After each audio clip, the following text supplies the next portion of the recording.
कि नर्मदा को मध्य में देखो, सुलेमान उत्तर पश्चिम। नर्मदा को मध्य में देखो, सुलेमान उत्तर पश्चिम।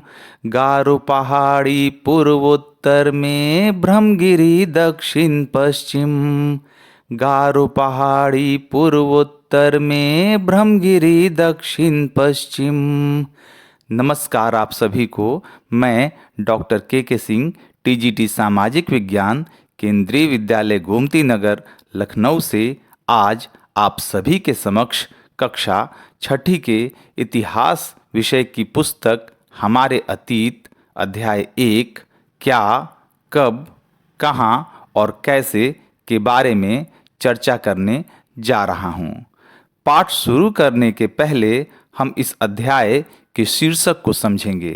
क्या, कब, कहाँ और कैसे।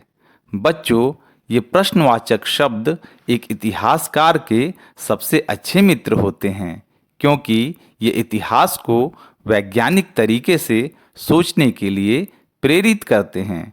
अब हम यह जानने की कोशिश करेंगे कि अतीत क्या है। कोई भी घटना जो अभी से पहले घटित हुई हो, अतीत कहलाती है, अर्थात पुराने समय की घटनाएं। तो शुरू करते हैं रशीदा की छोटी सी कहानी से। अध्याय की पृष्ठ संख्या 1। रशीदा बैठी अखबार पढ़ रही थी। अचानक उसकी निगाह एक सुर्खी पर पड़ी। लिखा था 100 साल पहले। वह सोचने लगी कि यह कोई कैसे जान सकता है कि इतने वर्षों पहले क्या हुआ था। यह जानने के लिए कि कल क्या हुआ था, आप रेडियो सुन सकते हैं, टीवी देख सकते हैं या फिर अखबार पढ़ सकते हैं। यह जानने के लिए कि पिछले साल क्या हुआ था, आप किसी ऐसे व्यक्ति से बातें कर सकते हैं जिसे उस समय की पुरानी बातें याद हो। लेकिन बहुत पहले क्या हुआ था, यह कैसे जाना जा सकता है? क्या आप सभी के पास इस प्रश्न का कोई उत्तर है? चलिए इस प्रश्न का उत्तर ढूंढने की कोशिश करते हैं। अतीत के बारे में बहुत कुछ जाना जा सकता है, जैसे लोग क्या खाते थे, कैसे कपड़े पहनते थे, किस तरह के घरों में रहते थे। हम शिकारियों, पशुपालकों, कृषकों, शिल्पकारों, कलाकारों, संगीतकारों या फिर वैज्ञानिकों के जीवन के बारे में जानकारियां हासिल कर सकते हैं। यही नहीं, हम यह भी पता कर सकते हैं कि उस समय बच्चे कौन कौन से खेल खेलते थे, कौन सी कहानियां सुना करते थे या फिर कौन कौन से गीत गाते थे। अब हम यह जानने की कोशिश करते हैं कि अतीत में लोग कहाँ रहते थे।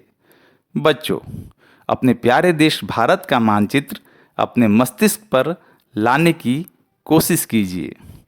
मानचित्र के लगभग मध्य हिस्से अर्थात मध्य प्रदेश में नर्मदा नदी को ढूंढने का प्रयास कीजिए।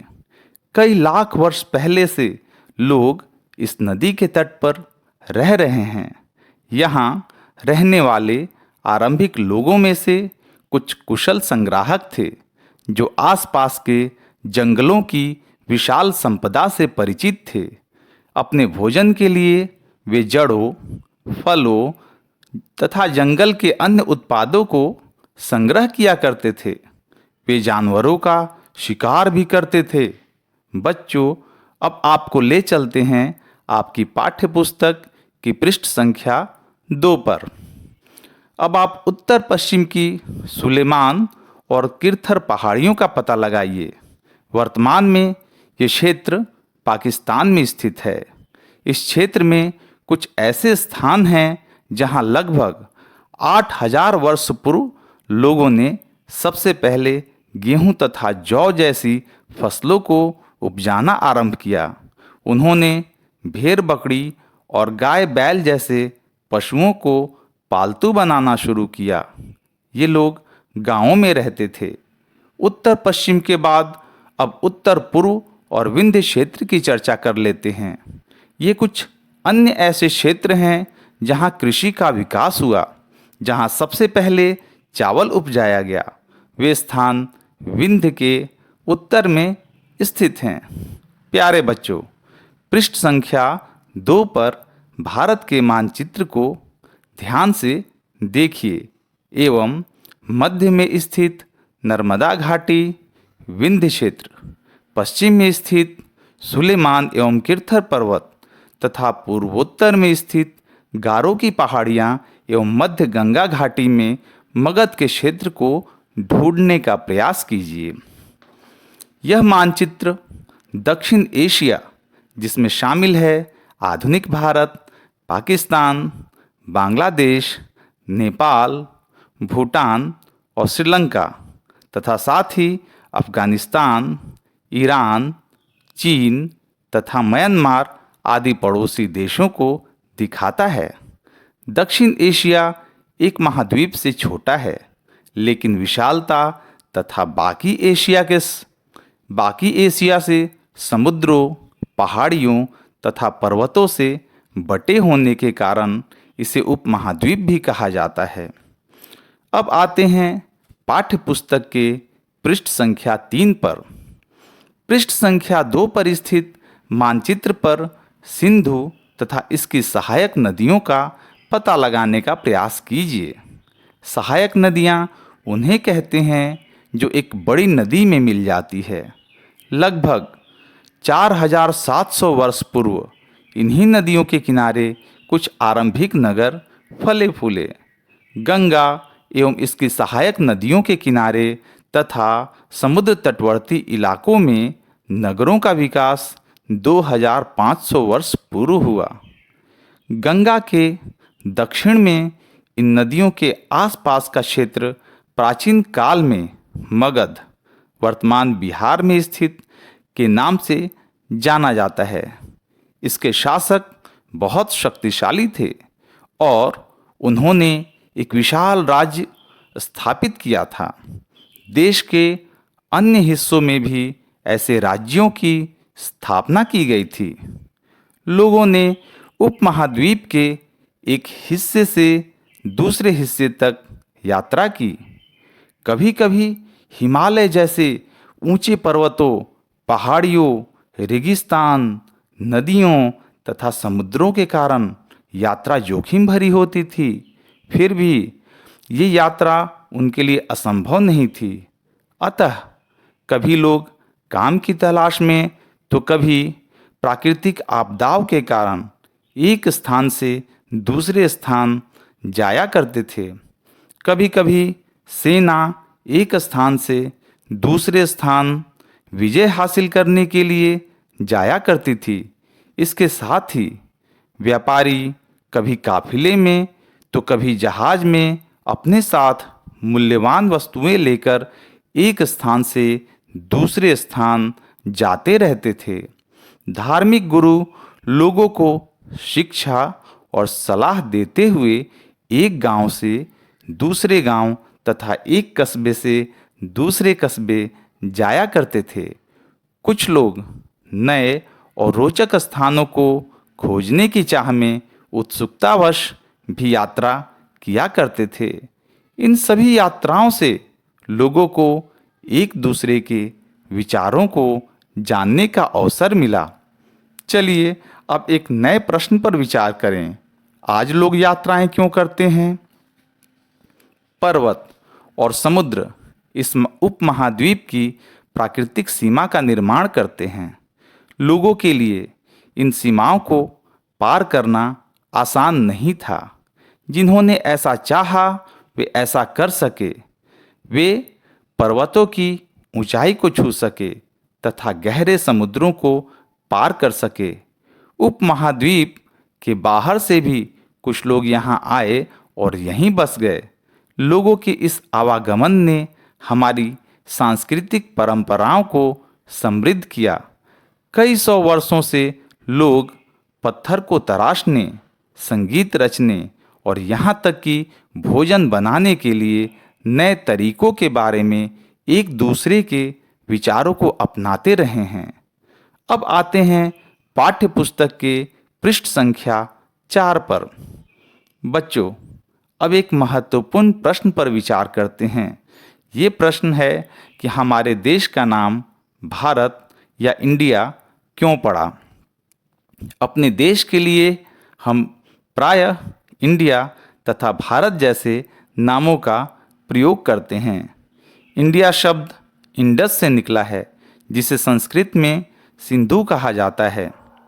अपने एटलस में ईरान और यूनान को ढूंढिए।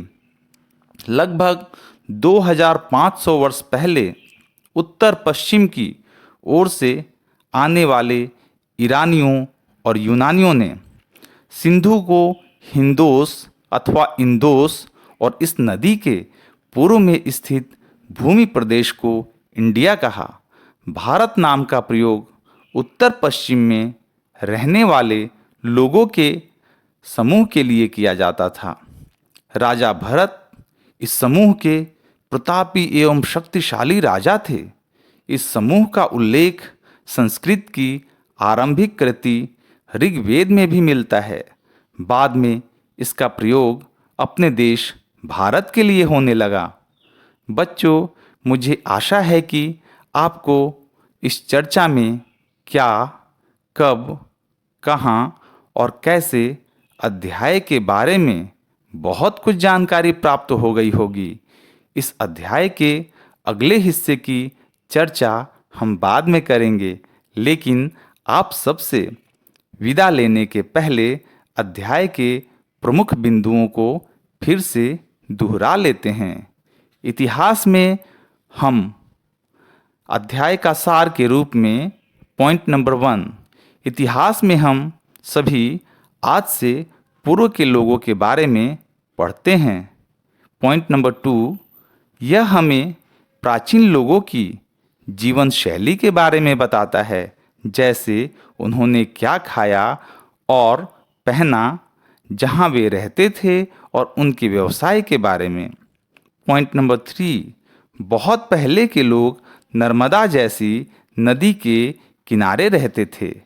पॉइंट नंबर 4, शुरुआती लोग जो यहाँ रहते थे वे कुशल संग्राहक थे, जो भोजन को इकट्ठा करते थे और शिकार करते थे। पॉइंट नंबर 5, उत्तर पश्चिम एक ऐसा क्षेत्र है जहाँ आदि मानव ने लगभग 8000 साल पहले फसलों को उगाना शुरू किया था। पॉइंट नंबर 6, गंगा जैसी बड़ी नदियों के आसपास शहर विकसित हुए। पॉइंट नंबर 7, मगध एक ऐसा शक्तिशाली शहर था जहां शासक ने एक बड़े राज्य की स्थापना की। पॉइंट नंबर 8, लोगों ने आजीविका की तलाश में और बाढ़ या सूखे जैसे प्राकृतिक आपदा से बचने के लिए लंबी दूरी तय की।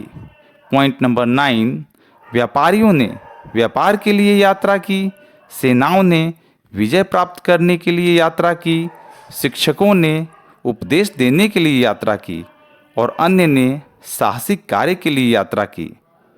पॉइंट नंबर 10, ईरानियों तथा यूनानियों ने सिंधु नदी के पूर्व में स्थित क्षेत्र को इंडिया का नाम दिया तथा राजा भरत एवं इनके वंश समूह के नाम पर हमारे देश का नाम भारत पड़ा।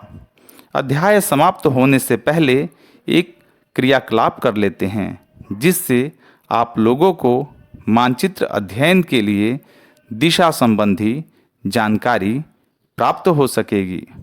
सबसे पहले एक सफ़ेद प्लेन पेपर लीजिए। इस पर ऊपर से नीचे की ओर एक लाइन खींचिए। फिर पहली लाइन को क्रॉस करते हुए अपनी बाईं हाथ की ओर से दाईं हाथ की ओर एक दूसरी लाइन खींचिए।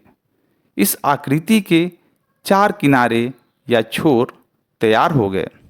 सबसे ऊपर का हिस्सा उत्तर दिशा, उसके ठीक नीचे का हिस्सा दक्षिण दिशा, बाईं हाथ की ओर पश्चिम दिशा एवं दाईं हाथ की ओर पूर्व दिशा की जानकारी आप हासिल कर सकते हैं।